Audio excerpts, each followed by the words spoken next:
Bueno, muy buenas tardes, noches para todos. Muchísimas gracias a todas las personas que se van conectando a esta revisión de tema.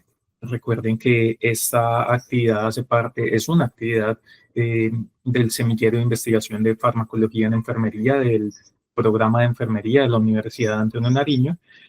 Y dentro de estas actividades, pues en la noche de hoy nos acompaña Luisa Valentina Cortés, quien es la líder del semillero de farmacología y nos va a hablar acerca de un tema tremendamente interesante para todas las enfermeras y del cual pues tenemos que tener algunos conceptos claros que son bien importantes. ¿Listo? Entonces, sin más, le vamos a dar la palabra a Luisa Valentina. Simplemente recordarle a todos los participantes, por favor, mantener sus micrófonos silenciados y al final de la presentación, pues podremos realizar las preguntas que consideren pertinentes. ¿Listo? Entonces, Luisa Valentina, bienvenida y adelante. Buenas tardes a todos. El día de hoy, entonces, mi nombre es Luisa Valentina Cortés Carvajal, soy estudiante del programa de enfermería de la Universidad Antonio Nariño y líder del semillero de investigación en farmacología de enfermería. El día de hoy, pues, vamos a hablar de la acción de enfermería en complicaciones de dispositivos de acceso vascular. Este es un tema tremendamente importante porque nosotras las enfermeras hacemos este procedimiento constantemente en los servicios de salud. Entonces hay que estar informándonos respecto a ello pues constantemente. Para el contenido primero vamos a recordar un poco respecto a la anatomía, los vasos sanguíneos tanto del cuello, del brazo y el antebrazo. Después tenemos el objetivo, los tipos de dispositivos de los accesos vasculares, las complicaciones, la elección del dispositivo y del vaso, la prevención de las complicaciones, después la atención de enfermería y por último tendremos una conclusión respecto al tema que tocaremos. Bueno, entonces para iniciar tenemos que en el cuello iniciamos con la vena interna yugular, que es la que podemos observar por acá, y la vena externa, que es la que encontramos acá. Tenemos la vena subclavia, que es esta que encontramos acá, y la vena brachioencefálica, que se forma de la unión de la vena yugular y la vena subclavia. Luego, por el lado del brazo, tenemos la vena cefálica, que es esta que se encuentra por acá, la vena basílica, que es esta de por acá, y la vena braquial. Y la axilar, que es la que transporta la sangre de estas tres venas. Tenemos que tener en cuenta que las venas transportan la sangre desoxigenada hacia el corazón. Y por aquí, por el antebrazo, tenemos las venas mediales, que encontramos por acá, la vena ulnar y la vena radial. En este lado podemos ver una imagen de la cara anterior y la cara posterior del brazo. Como podemos observar, en la cara anterior tenemos venas superficiales. Estas son las que se pueden perforar. Por eso ustedes nunca van a encontrar una canalización en la parte posterior, porque como bien pueden observar, las venas son profundas. Luego tenemos la anatomía de la vena. Primeramente, la vena tiene tres capas. Una capa que es la túnica íntima, que es la capa más interna. Esta es la que resulta lesionada y por eso se generan las complicaciones cuando se hace la canalización. Luego tenemos la túnica media, que es la capa intermedia. Y por último, la adventicia, que es la capa más externa.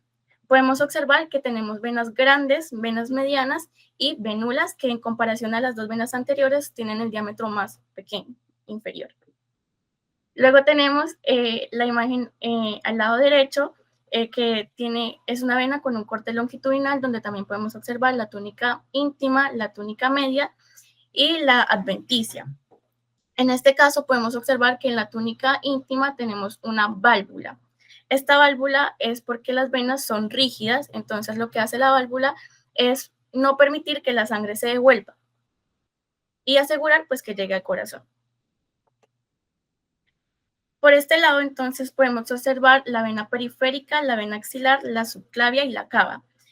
Podemos ver el pH, la osmolaridad y el tratamiento que cada una de ellas permite. En el caso de la vena periférica, si se va a administrar algún medicamento, alguna solución por esta vena, debe tener un pH entre 5 y 9, una osmolaridad menor de 600 milismoles litros y se usa normalmente para el 100% terapia estándar y el 10% de antibioterapia, porque la antibioterapia es más determinada porque el antibiótico normalmente tiene un pH inferior, lo que quiere decir que es más ácido y por eso requiere más limitaciones al momento de ser aplicado, administrado. Tenemos la vena axilar, que tiene un pH que oscila entre 5 y 9, de la misma manera que la periférica, una osmolaridad menor al 600 milismoles litros, pero en comparación con la vena periférica permite el 90% de la antibioterapia. Después podemos observar la vena subclavia, que permite la administración de medicamentos o soluciones con un pH inferior a 5 o superior a 9. Una osmolaridad menor a 900 milismoles litros y permite el 100% de la terapia estándar y el 100% de la antibioterapia. Y por último, la vena cava, que esta vena es grande, lo que hace que tenga más flujo sanguíneo y de la misma forma haya una hemodilución mejor, lo que permite que no tenga un contacto con la túnica íntima y no salga lesionada. Esta vena cava tiene un pH que oscila debe ser menor de 5 o mayor de 9, una osmolaridad superior a 600 milismoles litros y permite toda la terapia anterior estándar, el 100% de la terapia estándar, el 100% de la antibioterapia, además de la quimioterapia y la nutrición parenteral. En este caso, entonces, podemos observar el objetivo. Para el objetivo tenemos asegurar la identificación temprana y el manejo adecuado de las complicaciones asociadas con los dispositivos de acceso vascular a lo largo de todo su ciclo, desde la inserción, el manejo, la extracción de este catéter, y esto con el fin de promover la seguridad del paciente mediante la prevención y la evaluación continua. Para los tipos de dispositivo de acceso vascular, tenemos este mapa conceptual donde los clasificamos en periféricos y centrales. En este caso, entonces, tengo en un circulito los que son más importantes y los que se utilizan normalmente en los servicios de salud. Para los dispositivos de acceso vascular periféricos tenemos la vía venosa periférica corta. Y para los dispositivos de acceso vascular centrales tenemos el catéter de inserción central y el catéter de inserción periférica. El catéter de inserción central tiene como diferencia, y como bien lo dice, que tiene que ser insertado en una vena central. En este caso, las venas centrales, como vimos anteriormente, son la vena yugular, la vena subclavia y la vena femoral. Y el PIC, que es el catéter de inserción periférica, debe estar insertado desde una vena periférica, como puede ser la cefálica, basílica y braquial. La semejanza entre estos dos catéteres es que los dos tienen que llegar hasta la unión cabo-atrial. Y seguimos. Aquí vamos a ver entonces los tipos de dispositivos de acceso vascular para una canalización periférica. Tenemos que los catéteres vienen con la unidad de Gauss. Estos son inversamente proporcionales, es decir que entre menor sea el Gauss, mayor es el calibre del catéter. Entonces, en este caso, para un catéter de 26 Gauss, nos permite el paso de 13 mililitros por minuto y se usa normalmente en neonatales. Tenemos un catéter de 24 Gauss que nos permite el paso de 20 mililitros sobre minuto y se usa en venas frágiles, normalmente en pediatría. Tenemos el catéter de 22 Gauss que nos permite el paso de 36 mililitros sobre minuto.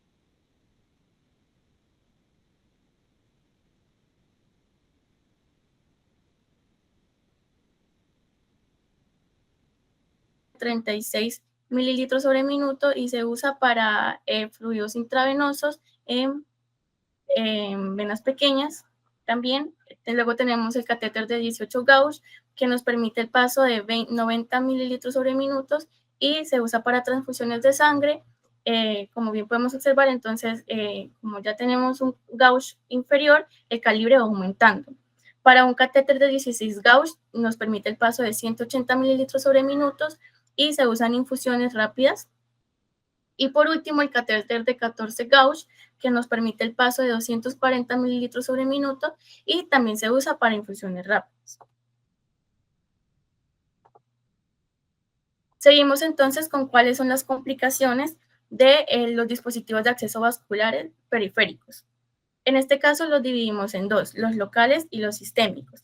Para los locales tenemos la flebitis, que esta es la inflamación de la vena, que puede ser producida por mecánica, química, bacteriana o posinfusión. Ya les voy a explicar un poco más respecto a eso.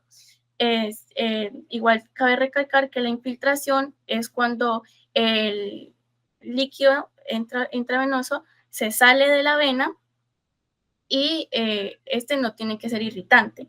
En la extravasación es igual, de la misma manera, el líquido se filtra, sale de la vena, pero en esta ocasión es irritante.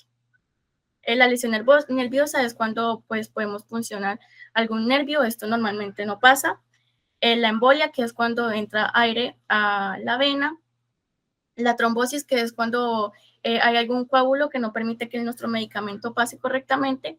Y la sistémica, que pues es bacteremia, que es cuando se produce alguna infección que puede viajar directamente a algún otro órgano. Dentro de las flebitis tenemos entonces, como bien les decía, la flebitis química, la flebitis mecánica, la infecciosa y la posinfusión. La flebitis química normalmente ocurre cuando el pH del medicamento es o superior o inferior al que puede requerir la vena, al igual la osmolaridad, es decir, cuando se pasan líquidos irritantes para la vena y se produce la flebitis química. La mecánica es cuando hay un mal movimiento, cuando desde el comienzo se puede hacer la inserción en un mal movimiento, y por algún traumatismo en la inserción. La flebitis infecciosa es cuando ya ocurre una contaminación bacteriana. Esto ocurre pues normalmente por alguna técnica antiséptica inadecuada. Y por último, la flebitis posinfección, que ocurre de 48 a 96 horas después de retirar el catéter. Aquí pues podemos ver algunas complicaciones. Podemos observar la flebitis, en este caso tenemos una flebitis, podemos ver eritema. Aquí podemos observar la infiltración, vemos cómo está edematizada la mano por la infiltración del medicamento, extravasación por este lado. Aquí también podemos observar el edema en la infiltración. Y bueno, estos son algunos ejemplos de lo que puede ser la flebitis. En este caso, entonces, vamos a hablar del diámetro de la vena, tanto como del catéter. Según algunos estudios, el catéter puede ocupar el 33% del espacio de la vena. Sin embargo, la INS nos dice que el catéter puede ocupar hasta el 45% de la vena. Si escogemos un catéter que ocupe más del 45% del espacio de la vena, o una vena que no requiera, que no permita ese 45%, se puede generar también la flebitis. Para este algoritmo, entonces tenemos que puede ser de alto, bajo riesgo y riesgo moderado. En el alto riesgo vemos que es mayor de 600 milismoles litros y hay que tener en cuenta que debe tener un pH inferior a 4 o un pH superior a 9. Esto en soluciones vesicantes, es decir, irritantes o de mal estado venoso. Para alto riesgo, entonces sabemos que vamos a ocurrir a un PIC, que es un catéter de inserción periférica, o un catéter de inserción central. Y para bajo riesgo o riesgo moderado, nos vamos a un catéter de inserción periférica. Esto cuando la osmolaridad es menor a 450 milismoles litros en bajo riesgo, y en riesgo moderado es cuando presenta una osmolaridad de 450 a 600 milismoles litros, al igual que un pH de 5 a 7,5. ¿Por qué es importante este algoritmo? Porque aquí podemos observar que no es solamente hay que identificar la vena, sino que también hay que tener en cuenta el tratamiento que requiere el paciente para sí mismo, saber qué catéter se va a insertar. Por este lado, entonces, podemos ver que la osmolaridad que presenta el plasma, la osmolaridad plasmática que presentamos todas las personas, normalmente oscila entre 285 y 295 milismoles litros. Seguimos entonces con esta imagen, que podemos observar que las soluciones hipertónicas que tenemos son la solución salina al 3%, al 5%, la dextrosa al 50%, y estas presentan una milismolaridad mayor a 1000, es decir, que nunca pueden ser administradas por una vía periférica. Aquí vamos a hablar entonces un poco respecto a la escala Maddox, ya la conocemos. Esta escala Maddox es la que nos permite evaluar los signos de flebitis que se pueden estar presentando en nuestra inserción, y la evalúa de 0 a 5. Tenemos los tipos de dispositivos de acceso vascular central. En este caso, entonces, aquí podemos observar un dispositivo de inserción periférica, y aquí podemos observar un dispositivo de inserción central. Podemos ver que la diferencia viene siendo en las longitudes que tienen, ya que el recorrido de la inserción periférica es más extenso, y podemos observar que en los catéteres de inserción central pueden venir de 1, 2, 3 o 4 lúmenes, pero también hay que recalcar que entre más lúmenes hay más riesgo de infección. Por este lado, entonces, como les decía ahorita, los catéter, tanto el PIC, que es el catéter de inserción central periférica, y el catéter de inserción central, tienen que llegar hasta la unión cabo-atrial. Aquí podemos observar que llega hasta la unión cabo-atrial, aquí de la misma forma hasta la unión cabo-atrial. Si se pasa de esa unión cabo-atrial, se pueden presentar algunas complicaciones que son las que vamos a hablar a continuación. Algunas de las complicaciones que se pueden presentar en la inserción de un dispositivo de acceso vascular central es la embolia, que esta ocurre cuando se perfora la pleura, la arritmia, que es cuando se excede, entonces la punta del acceso vascular llega no hasta la unión cabo-atrial, sino que pasa hasta la aurícula. Entonces, por eso se pueden presentar las arritmias. Y si queda muy atrás, se puede presentar entonces un trombolismo. Aquí tenemos entonces también una complicación por mal posicionamiento. Vemos que el catéter en la radiografía está ubicado mal. Y por último, una embolia de aire, que es cuando durante la inserción o la retirada del catéter entra aire al acceso venoso. Para prevención de complicaciones de catéter central tenemos la técnica push-stop, que esta técnica consiste en administrar una inyección pulsada de 10 mililitros de suero fisiológico en bolos de 2 a 3 mililitros. Esto antes y después de cada infusión, y consiste básicamente en que haces push-push con 2 cc y paras, 1 cc, push-push, 2 cc y paras. Stop.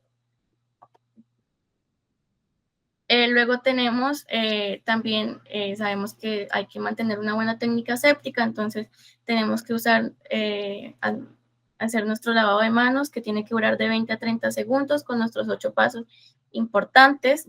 Esta es una técnica Golden Standard que siempre tiene que ser usada porque permite ver la visualización clara de cómo está haciendo el recorrido del catéter venoso central. Entonces, con el ecógrafo podemos identificar si estamos cometiendo alguna falla en la inserción. Esta ya es una opción de elección, entonces aquí sabemos si vamos a escoger la vena subclavia, la yugular o la femoral. En caso de no poder escoger alguna de estas dos venas, como la subclavia o la yugular, nos iremos por la femoral. También es importante hacer la desinfección, súper importante de hecho, siempre hacer la técnica séptica de desinfección con clorhexidina alcohólica al 2%. En este caso tenemos una checklist donde podemos determinar como datos importantes. Sabemos que siempre que hagamos alguna inserción de un catéter tenemos que rotular con la fecha en que se insertó, el calibre del catéter que se insertó y la persona que lo hizo. En este caso se ponen datos que pues también son importantes para poder seguir, pues, hacerle una evaluación constante al catéter. Es súper importante también hacer la limpieza, la curación del catéter. En caso de que se vea algún signo de infección, hay que hacer la técnica séptica con los guantes estériles y la curación indicada. Aquí, para la atención de enfermería, yo planteé algunos pronósticos de enfermería, algunos diagnósticos, perdón. Dentro de ellos tenemos el riesgo de traumatismo vascular con unas intervenciones de enfermería que consisten en la prevención. Entonces, vamos a hacer los cuidados del catéter central de inserción periférica, el manejo de un dispositivo de acceso venoso central, la vigilancia de la piel con las calamados que mencioné anteriormente y la administración de medicamentos intravenosos.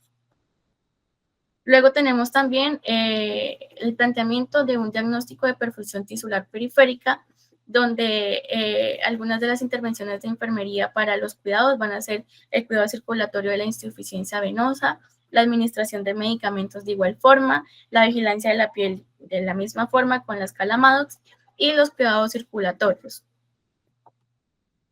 También tenemos el deterioro de la integridad cutánea, entonces para ello vamos a hacer una intervención de enfermería manteniendo el acceso para diálisis en caso de ser acceso para diálisis, la protección contra las infecciones y la vigilancia de la piel con las Calamadox. Y ya por último, pues tenemos la conclusión, que consiste básicamente entonces en la prevención de las complicaciones por dispositivos de acceso vascular, que depende de múltiples factores que la enfermera puede y debe controlar. Fundamental seleccionar correctamente el catéter basado en la valoración que considere, el tipo de terapia administrar, el calibre de la vena, la ubicación anatómica. Sabemos que entonces el catéter no tiene que ser insertado en algún pliegue, porque esto puede inducir a que se presente una flebitis. Y por último, es fundamental el cumplimiento estricto de los protocolos de antisepsia y el monitoreo continuo para garantizar no solo una optimización en el tratamiento, sino que también el bienestar del paciente.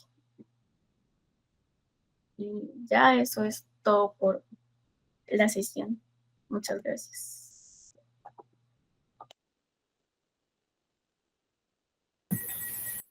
Bueno, muy bien, muchísimas gracias, Luisa Valentina, por su presentación. Creo que ha sido muy claro, ha dado unos puntos clave bien importantes.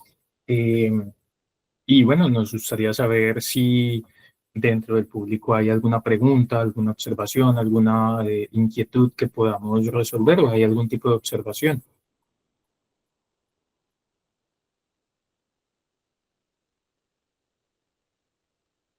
Sí, Edilberto, cuéntenos, ¿qué más? Buenas noches.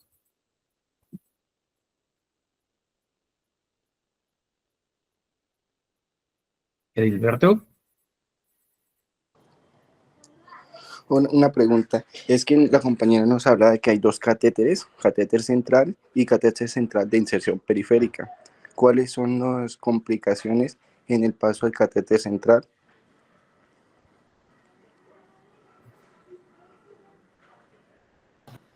Me va a volver entonces por aquí unas diapositivas.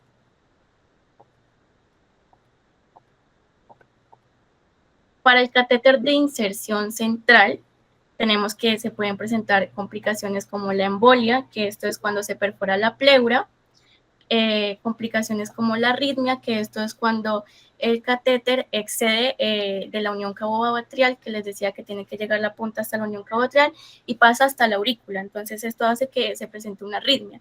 En caso de que quede antes, entonces puede presentarse una trombosis.